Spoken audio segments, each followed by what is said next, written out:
Channel open.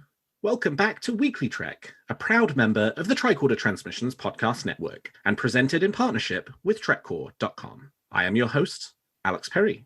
What's today's date? The date. Today's show was recorded on December 18th, 2020. This will be our last regular episode of the year, though we will have a year in review episode coming up over the holiday period. And it is current through the Star Trek Discovery episode, Terra Firma Part 2, so beware of spoilers. All right, let's get into the show. Good day, Voyager, and welcome to A Briefing with Neelix. It's a catchy title, isn't it? WeeklyTrek is a 30-minute news show covering the biggest stories from the Star Trek franchise. We are in a new golden age of Star Trek. There are 6 television shows in production, and I think one of those shows might have been teased a little bit this week, possibly more on the way, and enough merchandise to fill the Bajoran wormhole. So stick with me, and I'll help you sort the real facts from a lot of the Dominion propaganda that you'll find online. But I can't do this alone. And my guest this week is someone you may know as Locutus of Borg on Twitter, but to his non-Borg friends, he's Conrad. Conrad, welcome to WeeklyTrek.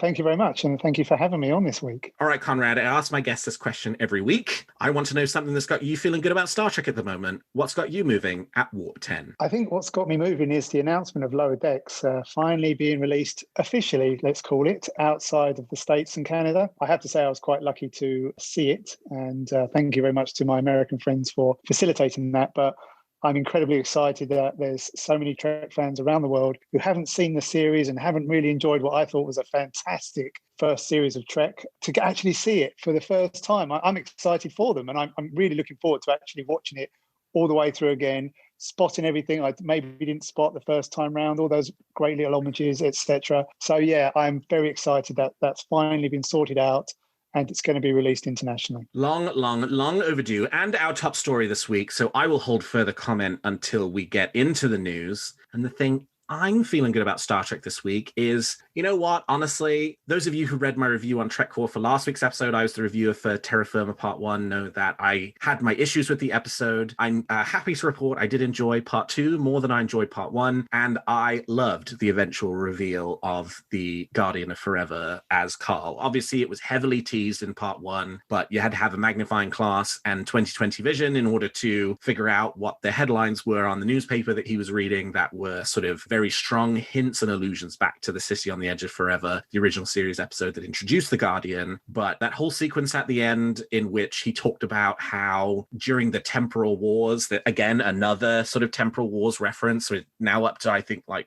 our 5th or 6th episode that has some kind of temporal wars reference in it, that people had tried to use him as a weapon. And so now he seems to have this worthiness test. In order to pass through the Guardian of Forever, you need to demonstrate that you are worthy to do so. And the whole 2 episodes were sort of about Georgiou proving her worthiness to do it. And I just thought that was a really cool idea and spin on the canon, and, you know, sort of responsive to this temporal war that has happened at some point between the 24th century and today in Discovery. And, you know, obviously the Guardian of Forever would probably have a role to play in that because he is a giant time travel device. So I just thought that was very, very cool and very well done. Carl, what did you think about the Guardian of Forever? I thought that was a fantastic reveal. I liked the fact that they kind of left us guessing, was Carl a Q or what was he? And I know there'd been a lot of hints around the Guardian of Forever. I love the newspaper and the fact that, I think it was TrekCore as well, really pulled that apart to show us all the great little teasers that are on there, and even references to the USS Janolan, the Worf winning a battle of competition. All that stuff was fantastic.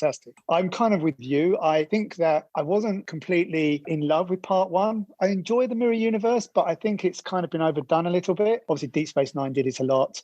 And Discovery, you know, there was a massive plot line around the whole central part of season 1 that involved the mirror universe. So the first part, I was a little bit, oh, here we go again, back to the mirror universe. You know, it's all eyeshadows and sideways stairs and plotting and stuff like that. But I have to say the second part, I think, really came into its own. And I think a lot of that was just down to the sheer acting chops of Michelle Yeoh. I think the kind of vulnerability that she almost gave the Empress in that situation, almost tackling with what she'd learned from the regular Discovery crew and then going back into the mirror universe, and how she was almost trying to change things, still with her own sort of brand of snarkiness and her way of doing things. But I thought the scenes with Saru were incredibly touching. And it was also great to see the whole crew have their moment. There was so much kick-ass moments in it. I thought it was really good. There was a little bit of a contact thing about it when it was revealed that for her, months had passed, 3 months I think it was, and only a few minutes had passed for Burnham, or the original Burnham, or our Burnham, Prime Burnham, let's call it that. And I kind of like that she'd experienced all this and it was an exercise. So I thought it was a fantastic reveal. And I think when we got that original voice of "I am the Guardian of Forever," and the door shattered and reformed into the gateway that we've all seen in the past, that was a brilliant moment. Yeah, absolutely. I think that really paid off everything that came before it. Oh, yes. A spine-chilling moment. All right. Well, with that, let's turn to the week's top stories. There's a war going on, and I'm a reporter. CBS has provided international Star Trek fans with an early Christmas present, or I suppose you could call it a very late summer present, depending on your perspective, by announcing this week that they have signed a deal with Amazon to distribute Star Trek Lower Decks internationally. The show, which until now had only been available in the US and Canada, will be available to stream on Amazon Prime in Australia, New Zealand, Europe, the United Kingdom, Japan, India, and more. The full first season of 10 episodes is expected to drop all at once on January the 22nd, so you will not have to wait until March for the season finale. You can binge it all in one day. No word on how and when season 2 will premiere on the service. No release date has yet been announced in the US, but we do anticipate that it will also be on Amazon alongside the second season of Star Trek Picard. Conrad, this is long overdue, but tell me, you're a UK Trekkie. We talked about this a little bit at the top. You said you'd had the opportunity to see the series already. So for your British Trekkie friends who have not had the opportunity to see Lower Decks yet, what kind of advice would you give them going into it? I would say enjoy the ride. I think it's a fantastic slice of Star Trek. I think it's a bit frenetic to start off with, but it settles down nicely. I think the humour is great. I think the homages and the way it reveres what's come before, but doesn't take the mickey out of it, is really well balanced. And boy, it just in for a fantastic show. I can't wait for season 2, and I can't wait to fire up Amazon Prime and watch it all properly on the big TV and just get back to that sort of TNG era and just enjoy it. It's amazing. I think it's just one of the finest Trek series we've had. And do you have anything you'd particularly like to see out of the second season of the show? Well, it's hard to say because I don't want to spoil anything. I'd like to see more of where Boimler is now.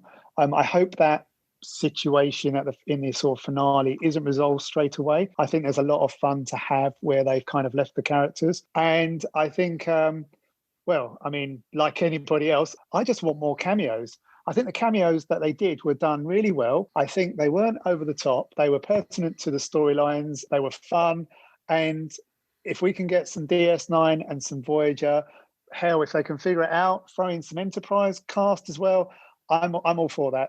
I think the cameos just really add a nice flavour to the Lower Decks universe and remind us of this lovely sandpit that everybody's playing in. And I think it's an encouraging sign too that there was news this week that Mike McMahon has signed a new deal with CBS, a production deal to do more projects with the network, but to do them with CBS and not do them with other networks. I mean, obviously, we know that Lower Decks was initially picked up for 2 seasons of 10 episodes apiece, so 20 episodes total. But I think we're all hoping that there might be the possibility for a season 3, 4, 5, 6, and 7 for Lower Decks in the years ahead. And I think this news about McMahon's deal with CBS is a positive one for those of us hoping that once season 2 of Lower Decks finishes at some point in 2021, they might pivot around and say, but yet there's more. Season 3 coming soon. Absolutely. I'd love for Lower Decks to run as long as it can. There's a huge, rich tapestry of Star Trek to play with. There's some fun tropes that we all talk about as fans and we spot them all the time.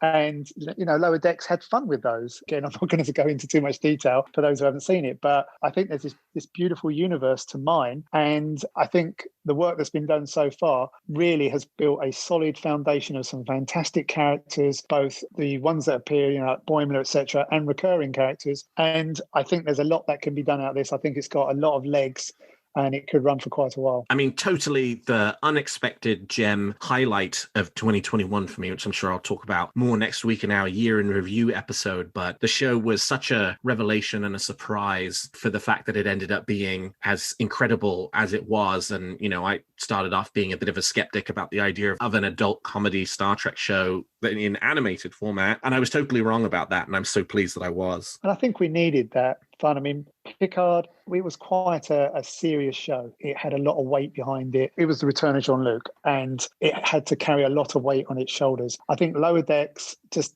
wanted to have fun, and I think it did. That doesn't mean it's not serious at points, and there are some fantastic moments that pull at the heartstrings. But I think also with Prodigy coming, there's some great potential there to also interweave with that series, to interweave with Picard and even Discovery. I mean, God knows how they're going to do it, but I get the sense that this could just be a joyous place for Star Trek, whilst the other shows can be more serious, more informative, etc. And Lower Decks can sort of play around with all the various Star Trek series that are either we've had historically or are in production. This week's Star Trek Discovery episode, Terra Firma Part 2, included, as we were talking about at the top of the episode, the reveal that the mysterious Carl from last week's episode, Terra Firma Part 1, was in fact the Guardian of Forever. Well, Ryan Britt over at Inverse had the opportunity to interview episode writers Bo Young Kim, Erica Lippolt, and Kalinda Vasquez about the decision to use the Guardian as the means for Georgiou to exit Star Trek Discovery and what that might mean for the forthcoming Section 31 show. After toying with the idea of using a Q, or potentially a time weapon from the temporal Cold Wars, the writers settled on the Guardian to fulfill a series-long dream. We've been itching to find a way to use the Guardian on Discovery, Kim and Lippolt tell Inverse. The Guardian also provides flexibility in that it has only appeared in that one episode and the animated series episode Yesteryear, which somewhat amusingly broke the rules established in the TOS episode, so we felt there was room to do something new and different with it.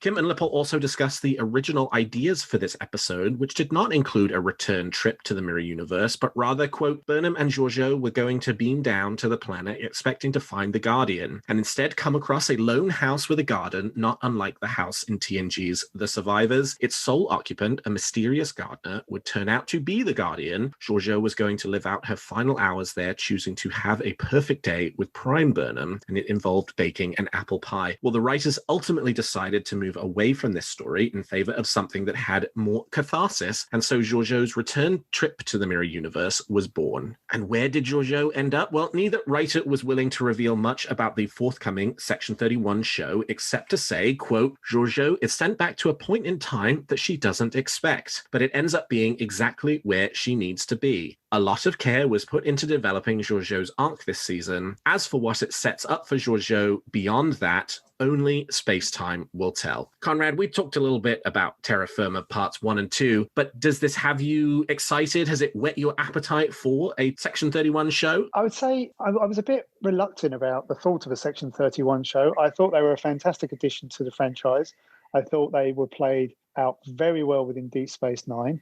I'm kind of glad that it's kind of been left to rest for the moment, because I feel, obviously, yes, we've had them in Discovery Season 2, and I'm not sure. I'm excited, but I've still got a few reservations because I don't want Section 31 to be overused. I think it was, like I say, a fantastic addition. I think it worked really well within Deep Space Nine, and I'm going to be open-minded. I'm always open-minded when it comes to Star Trek because I love it. And I know what happened is I will end up watching it anyway. As to where Georgiou ends up, where will she end up? I mean, that line about not where we expect her to be kind of leaves me thinking we're not going to see her in Strange New Worlds. We're not going to see her back into that timeline. And I think that's fine. I think that's been played out. I would kind of like her to appear almost in Picard's timeline, or just beyond, or around that gap period between Nemesis and beginning Picard. You know, we've had the Picard aspect filled in through the fantastic novel from Una McCormack. But I'd like to see maybe her in that area to see what was going on at the time from a wider perspective and not just the focus on Picard. So that could be interesting. Or you never know. I mean, the effect for the Guardian this time round, I thought looked like the old Time Tunnel series. So you never know. She might end up just being a Section 31 hopping through time secret agent, almost quantum leaping and righting wrongs and nudging the Federation towards the right way and things like that. I honestly have no idea. Now, that could be interesting. Quantum leap meets Section 31. I don't know. But I'm excited to see what happens. I think they've got to keep it fresh. I don't think they can just return to Section 31 as we saw it in Discovery Season 2. And I think there'd be foolish to replicate the way that Section 31 operated in Deep Space Nine. I think they need to do something fresh, and I'm excited to see what they do with this character and with this organization going forward. Yeah, I have two theories for the setting for the Section 31 show, one of which I'm going to give at the end of the episode. But the second one is sort of one of the ones you gave, which is setting it around the Picard time. I mean, we know that Section 31 exists during the time frame of Deep Space Nine, that it's been pushed further underground. I mean, I think there could be something very, again, cathartic about the idea of a show that revolves around the ultimate end and destruction of Section 31 and Georgiou having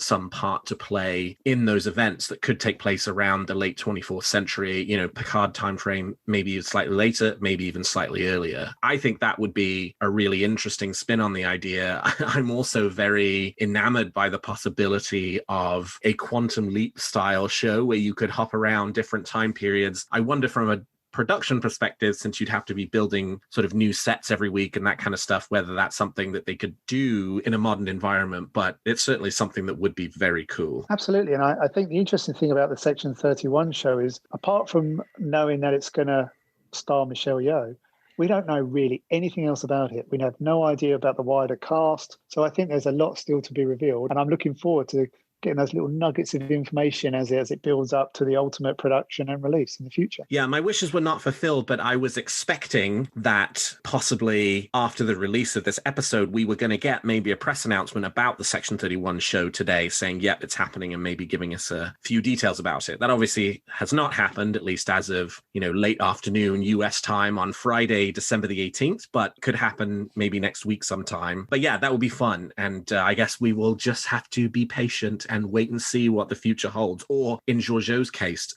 the past. Well, Star Trek and horror fans alike were surprised and thrilled by the appearance of acclaimed Canadian director David Cronenberg as the mysterious Kovich in Die Trying earlier this season on Star Trek Discovery, and then his subsequent appearance in last week's Terra Firma Part 1. Cronenberg, in an interview with Variety this week, finally answered a burning question about his appearance. How and why did he end up acting on a Star Trek show? I'm cheap and I'm available, Cronenberg revealed. I live in Toronto and it's being shot in Toronto. I think that's my main qualification, but I got a note through people that I know, casting people, saying that Alex Kurtzman was thinking of having me do a spot on the show. I said, of course, I'd be delighted. Who wouldn't be, especially as an original Star Trek fan, and for Canadians too. I mean, because William Shatner, one of the lead actors on the original Star Trek, was very well-known Canadian actor, to have him be in a successful US TV series was quite thrilling. So it's kind of come full circle that Star Trek should be shooting in Toronto. And so, of course, I was delighted to be part of the multiple universes of Star Trek.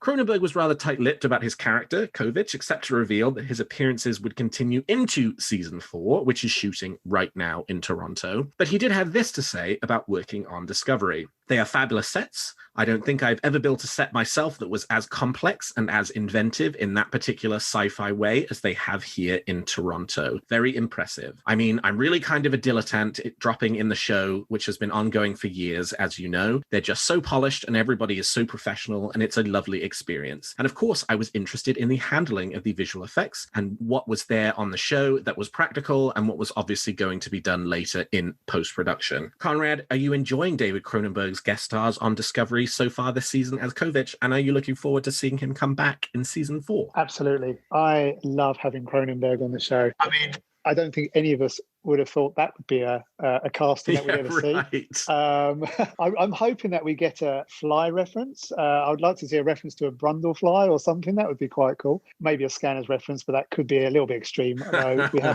We have had exploding heads in Star Trek before. Very true. I think he had a really nice, mysterious, weighted quality. As for his character, Section 31. He's got to be Section 31. I mean, he's kind of pointing us in that direction, but I think we're going to get a lot more around. I know the big mystery at the moment is the burn, but as you said, there's so many references to the temporal war and the temporal accords and all these sort of things. I'm really hoping we start to get to see more of an insight into what happened during that period. Is Cronenberg future guy from Enterprise? I mean, I know that Berman said it was always Jonathan Archer, or that's how it would have played out.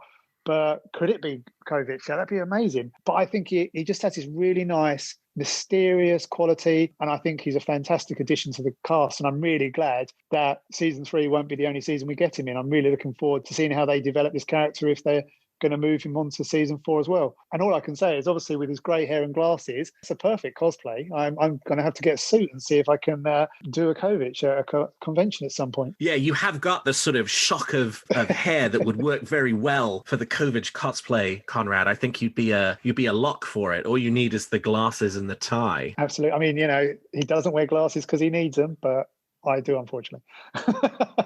I have really enjoyed Cronenberg's Kovic. I mean, he's only been in 2 episodes so far, but I enjoy the mystery behind the character. I like the fact that, he's just sort of there, and, it's just so fun. I mean, they didn't do this interview until his second appearance, so we've sort of had 3 weeks of being like, you know what, David Cronenberg, the acclaimed Canadian director who doesn't really act, I mean, he's done a little bit of acting, but he's not an actor, is acting in Star Trek Discovery. Like, how and why did that ever come about? And the fact that the story is so ultimately fairly mundane, in some ways is actually even funnier and feels to me ultimately appropriate. I'm so glad this character is going to continue showing up in season 4. I don't love the idea of Section 31 having persisted for the 900 years past the 23rd century. I would hope at some point we became smart enough to get rid of it, but there's certainly some kind of, not ulterior motive, but he clearly has some kind of agenda, some kind of backstory that has not been revealed to us yet, and I'm really excited to see what it ultimately ends up being. And lastly this week, Variety had a second big Star Trek interview, this time with costume designer Gersha Phillips, about Discovery's return to the Mirror Universe. Phillips revealed that she had some heads up about the show's return to the Mirror Universe, having been informed last summer that it would feature in Georgiou's story arc exiting her from Discovery. We knew we were going to jump into the future because of Michelle Yeoh, she said, and how she was getting out of our world and into the Section 31 world, which is the next series, so it was an early conversation. Phillips talked about how she saw Discovery's return to the Mirror Universe as an opportunity to improve on her costumes designs that had appeared in Season 1. I wanted to do a better job this time in terms of how we made everything, she said, especially the breastplates and overlays. The idea was the Emperor was in her prime. I called it the 2.0 version because this time we wanted to do it better. Last time, on our first pass there, we didn't have the time or budget. I talked about wanting to elevate everything, and boy, did everything feel elevated this time. That was me talking, not Gersha Phillips. I recommend you check out the full article, which you can find in the show notes on TrekCore, particularly if you are a costumer, for a lot of great discussion about how some of the new costume pieces, like the fabulous sun-shaped headpiece worn by Empress Georgiou that appeared in Part 1, came to be. Phillips also revealed that her inspirations for the new Mirror Universe costumes were Space 1999 and Logan's Run. She said, I remember how clean that looked. The thing is, there's no mystery to the way things are appearing on TV compared to then now, because everything has 4K or 5K and you can no longer hide anything. So the idea was to push it that much further. Conrad, are you enjoying the costumes used so far on Discovery Season 3? And how did you feel about that return to the sort of very striking Mirror Universe costumes? I love the reference to Space 1999, especially because I think the uniforms in that series are fantastic. They are very clean and very cool, and very 70s with the bell bottoms, and we didn't get those in the Mirror Universe costumes. But I like the fact that the costumers and the designers are fans of not just Star Trek but science fiction, and I love how they can call into different inspirations from different series in the past. I thought the costumes looked fantastic. I mean, they always do, and the amount of amazing cosplay that's already been done with these costumes is just incredible. I think we're going to see a few headpieces especially going forward. I did like the fact that when Georgiou stood there in front of the Charon with its mycelia reactor, it was just glowing in the middle of it. That was just so beautifully framed. And I think this time round, the costumes just looked a little bit more everyday, as it were, not in terms of the decorative aspect, but they looked like they could be worn every day, rather than the first time round, they almost looked just really almost uncomfortable. Culber's red outfit, I thought, was fantastic. I mean, I love that. In the Mirror Universe, doctors don't wear white, they wear red, obviously because there's so much blood flowing everywhere. It's easier just to not be able to see it on their uniforms. But no, I love the detail. I love all the badges as well, the detail of all different badges, especially that Burnham had. And yeah, I think the Mirror Universe costumes are fantastic. I'm also loving all the new 32nd century Starfleet outfits. I really can't wait till the costumers start making those. I definitely have got my eye on a couple of those. And everything down to even just books look. Everything is really well designed and fits really nicely into that universe. You know, you've got a whole mixture of different types from, say, the Mirror Universe, the Prime Universe, and the more on the fringes with the Emerald Chain and things like that. I think costume designers are doing a fantastic job this series. And yeah, I can't wait to see what the fans and the community comes up with, because I think there's probably quite a few cosplayers eagerly beaving over the designs and freeze framing all the episodes to see what they can pull together. And I think the next time we have a convention and we can all be together, I think there's going to be some absolutely outstanding costumes that have been created. Yeah, something I thought was done really effectively in these 2 episodes that, you know, was an advancement over season 1. One, to the point you made, like, these costumes actually look like things that real people wear rather than like TV costumes, which was more kind of what the season 1-y type Mirror Universe costumes felt like to me. Absolutely. No, absolutely. The other thing I thought they did really effectively was, and this was both as a consequence of the costuming and the makeup, they actually made the costumes feel a bit, and honestly, this is for both the men and the women, they made them feel a lot sexier than they were when they appeared in season 1 without showing more skin in the process, right? I mean, that's one thing I think Discovery has, you know, not done very rightly, is, you know, sort of lean on the kind of, you know, Enterprise was very strongly criticized for its sort of TNA, even though, you know, I think it was sort of bi-gendered, you know, there's plenty of shirtless Trip Tucker running around, but like, that's not something that Discovery does. But in just the way that the costumes fit very well, in the makeup, just that fabulous makeup that Mira Burnham was wearing, for example, I mean, just the eye makeup was off the wall incredible. You know, it sort of evoked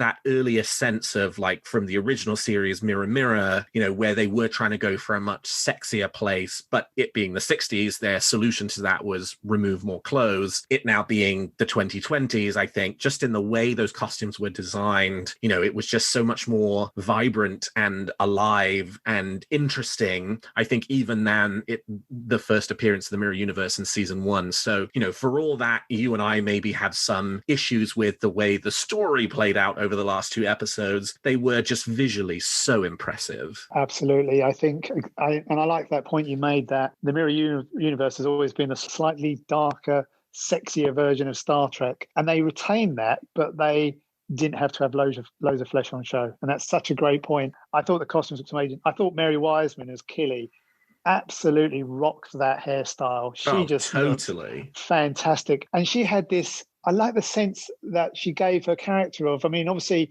in season 1, we didn't really get a sense of Captain Killy. We waited all this time to experience, you know, what was she like? And she had this great menacing quality, but there was almost a tongue-in-cheek aspect about it, where she almost wasn't taking it too seriously, or there was almost like a sadistic edge to it, where she was having fun being that evil. Especially, I suppose, when she gets to press the button and, you know, torment poor Burnham over and over and over. But yeah, I agree that the costumes were just out of this world. And I think they really added a lot more depth to the Mirror Universe. And as you said, made it feel more lived in than the first time we saw it. All right. Well, we've talked about the facts. And now let's speculate on what's going to happen in the future of Star Trek.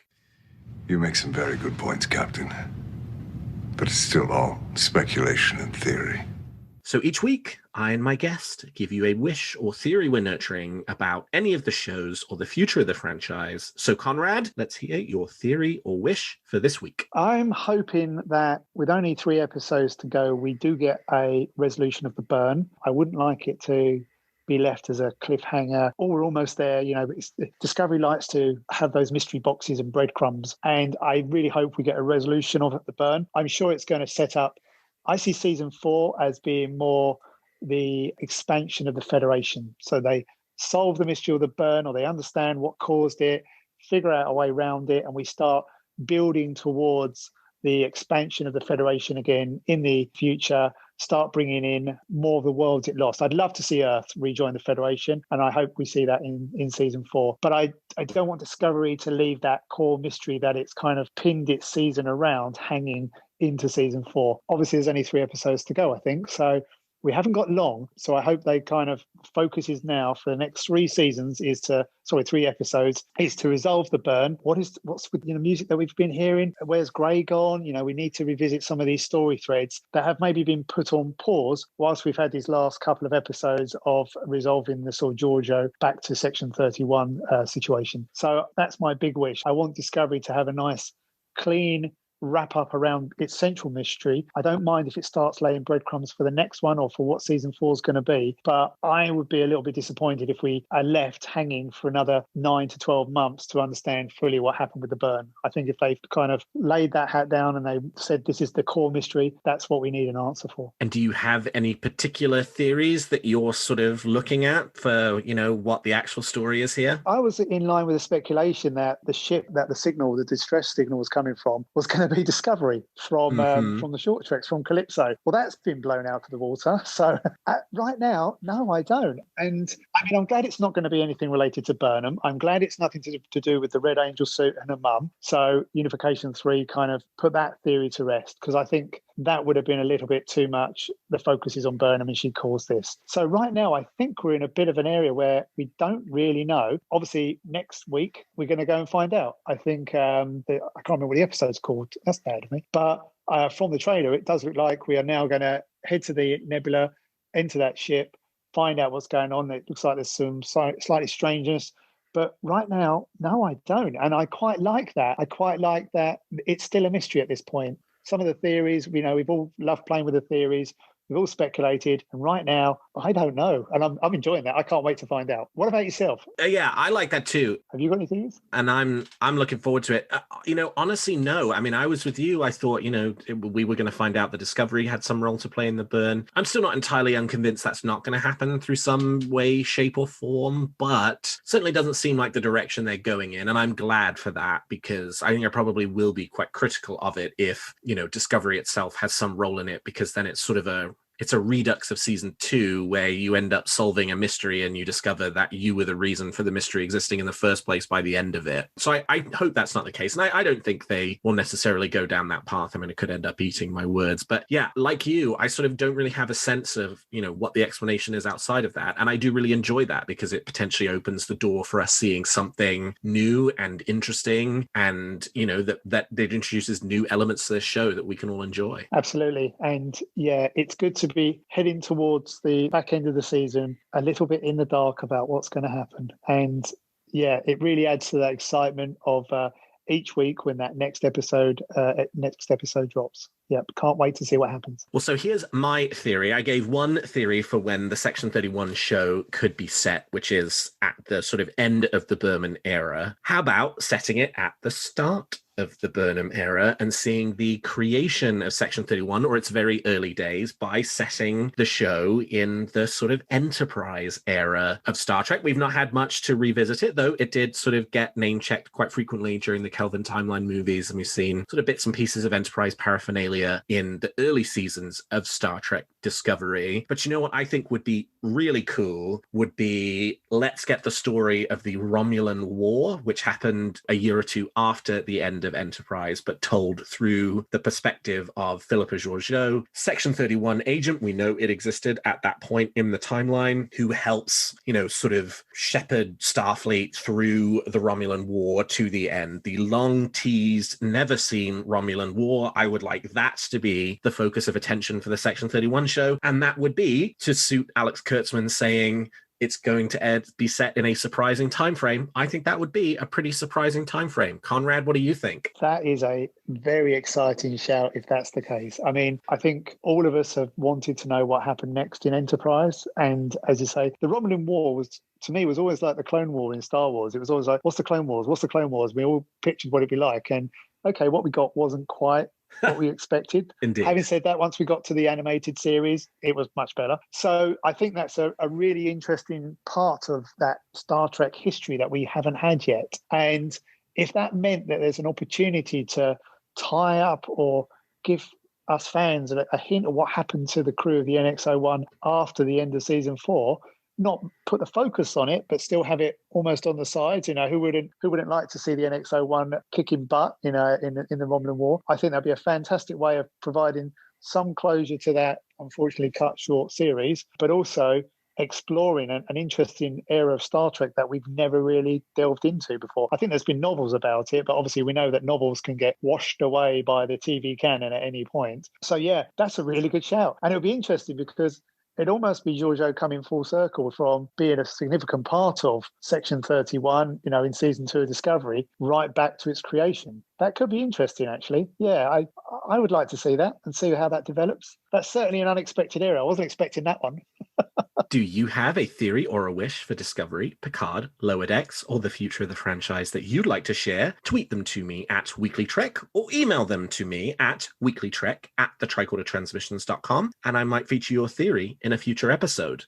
Well, that's all the time we've got for this episode of Weekly Trek. Thank you so much to my guest, Mr. Locutus of Borg himself, for joining me today. Conrad, how can people contact you if they want to continue the conversation? I think, the main place that I tend to exist is on Twitter. So if you want to connect, I'm always happy to talk Star Trek, be silly, always posting random stuff. So UK_Locutus on Twitter is the main place that you can find me. And thank you very much for having me on the show. It's been a lot of fun. It has been my pleasure. And you can find this show on Twitter at WeeklyTrek and me at Alexander T. Perry. And if you enjoy the show, please consider leaving us a 5-star review on your podcast player of choice. And please check out some of the other great shows on the Tricorder Transmissions. And if you like our shows, please also consider becoming a Patreon of Tricorder, which you can find at patreon.com/the Tricorder Transmissions. And lastly, if you're looking for Star Trek news on the internet, I hope you will turn to trekcore.com. Well, thank you, Conrad. Thank you to all of my listeners. And until next week, live long and prosper.